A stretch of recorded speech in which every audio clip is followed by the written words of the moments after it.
Hi, my name is Sean. I am starting a podcast called Homebridge Inspections Podcast.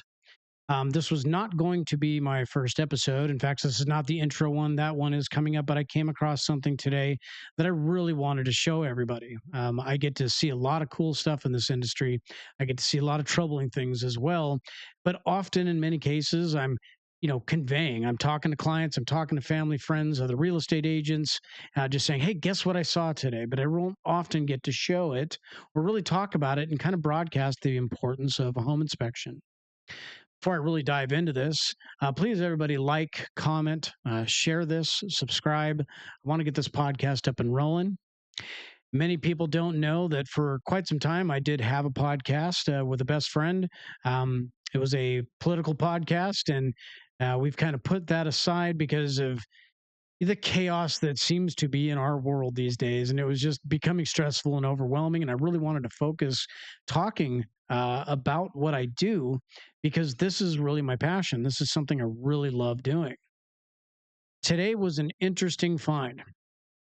I wanted to show you just playing this little video. What you're seeing up here is this second floor of a house that I was in today. And actually, I'm going to come over to, or I'm sorry, I'm going to come over to that here shortly. Just that little advertisement that you just saw on that wall. This is just the second floor laminate flooring. Now, this house was built in 2006. It appeared the entire second floor it originally had carpet flooring. I'm going to get into just in a moment how I determined that. When we got up the first floor, the new laminate flooring looked terrific. There was nothing really going on. Get up to the second floor, and you can really feel this give. It almost felt like you were walking on sponges. It was very soft and had a give. You never want that on laminate flooring. Laminate flooring, even though it's technically a floating floor, everybody's probably heard that, and that's because it's not nailed down to the subflooring. The materials, you never want movement though in them. Laminate flooring, they have a specific type of underlayment that goes there beneath the laminate flooring and the subflooring as a vapor barrier, an insulator, if you will. So in many cases, this was actually, now I've been in 3,500 houses. This is the first time I've ever felt that. And I was just kind of stumped for a little bit. But we're noticing tongue and grooves. The flooring, they grab each other and they interlock. There's a specific way that you're supposed to install laminate flooring. This was a problem right out the gate because sometimes I got to scratch my head because I come across something I just haven't seen before. And you're trying to take a step back. Is this a problem? What's really going on? Well, again, specifically with laminate flooring, you don't want movement. Laminate flooring naturally expands and retracts from heat and cold. Nothing you see, but you don't want when you're walking on it bouncing up and down. It can cause damage. It can be a trip hazard. It will shorten the life expectancy of the materials. So what I wanted to show you, early on, and as you're seeing right now in the video again, you'll see when I pop up on the wall, I'm going to talk about this advertisement. You see right there that was placed by the real estate firm. And I'm going to bring that up later a little closer so everybody can see that's exactly what it says. Newer laminate flooring installed in 2023. Laminate floors have thick wool floor underlayment that provides acoustic dampening. I'm sorry. I'll get back to that in a moment. Superior thermal insulation and eco-friendly resilient cushioning. Now that troubles me because I've never seen anybody advertise this before. I'm already noticing that there's a problem. I am just going, this material is not intended to move like this. So I go back downstairs. I'm trying to figure out, okay, it's all rigid. Everything's fine on the new flooring down below, but I get back to the second floor. And before I show you the image of what I found and how I found it, because procedure is so important when you're trying to discover what's happening in a situation that may be, a faulty or unconventional installation.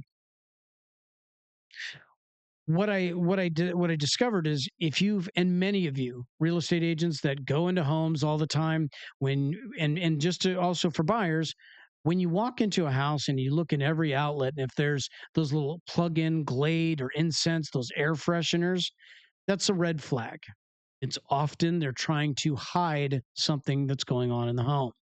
hide odors, especially if you walk in and all the windows are open and it's in the middle of winter and they've got all those glades all over the place and every exhaust fan in the home is rolling. Use these to determine that somebody's maybe trying to mask something. And in this case, that's exactly what I found, or what I suspect was really going on. And I will give you my theory here in just a moment, but I wanted to show you how I discovered that the second floor likely had carpet. If you look right here, often we can't see the subflooring. This little box that you're looking at right here, this is the heating register. I pulled the register grill out to take a look. Where the red arrow is pointing, that is the old carpet padding. I want you to think about that for a moment. Again, laminate flooring has its own specific type of underlayment that's supposed to be there. Somebody left behind the old carpet padding and put laminate flooring on top of it. Now that's incredibly troubling because then you have this little advertisement on there remind you. I'm going to read it back to you. Laminate floors have thick wool floor underlayment that provides acoustic dampening, superior thermal insulation, and eco-friendly resilient cushioning.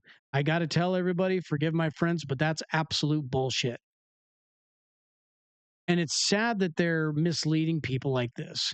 This was a hey, I think, now here's my theory. I found out later that the seller was an elderly woman. I suspect that the contractors that they used, they either did this on purpose for nickel and diming, took advantage of somebody, charged her, full cost, and then did this, or it was a mistake. You had a new guy on the job that put that laminate flooring all over the old padding. And then it was how are we? They knew, the contractors knew this. Any boss that walked through that job would have walked on that floor and knew that this is a problem. So now we have this little BS advertisement about acoustically friendly, and I mean just nonsense. You heard what I said earlier about the glade, and the incense, and those plugins throughout the house, open windows, air movement. I have been in so many homes. I'm pretty good at detecting when I can smell that there's cat urine in a house.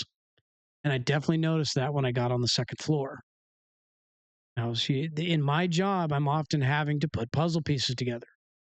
I have an elderly woman who owns the home, having to sell the home. Who knows why? Maybe she's going into assisted living. It's tough to say. She wants to get the house nice to put onto the market. You have a contractor in here. Either makes a mistake or does this deliberately, misleading. But now you've encapsulated with those laminate boards pet urine. And now that's that the smell, you're just not going to get rid of it. And this is really disturbing. It's really disturbing because somebody knew. All the detective work was just very simple to do. You have the deodorizers, or forgive me, the air fresheners, the Glades, the Febreze, all that crap, mixed in with cat odor, with brand new laminate flooring that is encapsulated on likely that stained carpet padding. This is really a problem. But this is why we do a home inspection. This is why it's so important to not waive that inspection. This was a fantastic house. It has a brand new roof, new furnace, new heat pump. The crawl space was fantastic, which everybody who knows me knows I almost never get to say that. The attic was beautiful. I mean, this was really a great house. And had we not done this inspection, because of all the great features of this really beautiful home, they would have, once they moved in and the summer heat really kicks in, that cat smell would have just taken over that second floor, if it hasn't already, because remember, they were masking it. So, again, this is the kind of thing that I'm going to be posting about, and this is what we're going to have on our episodes. I'm going to be trying to put out episodes every week. This is going to be a lot of fun. I can tell you again, doing the political thing for a while, that is just incredibly stressful. This is just fun. I really want to engage with people and get people to really think about what they're doing when they walk through a home and the types of things to look for. So again, I'm Sean with Homebridge Inspections. This is going to be the Homebridge Inspections podcast. It's going to be a lot of fun. Please, again, everybody, subscribe, like, comment, and share, and tell everybody about us and help us grow. Again, Sean with Homebridge Inspections. Thanks, everybody.